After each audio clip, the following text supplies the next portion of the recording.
асы үскіріп аяз бен қар, кәрі құдан қыс келіп әлек салып, ұшпадай бөрік деген ұқсыр айтып, аяз зат ашады.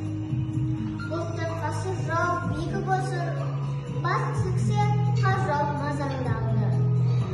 Бораны тосып өтіп жолданғанда, алты қанат ақ үй шақты. Әуес көріп жүгірген жас балалар, беті қолы домбылап үсік шалды. Жүдемен тон қабаттап киген малшы, бет қарап шоғып терсін алды. Қар түкпіге қармас қайран жылқы, тұйтығы қолына асақ қалды.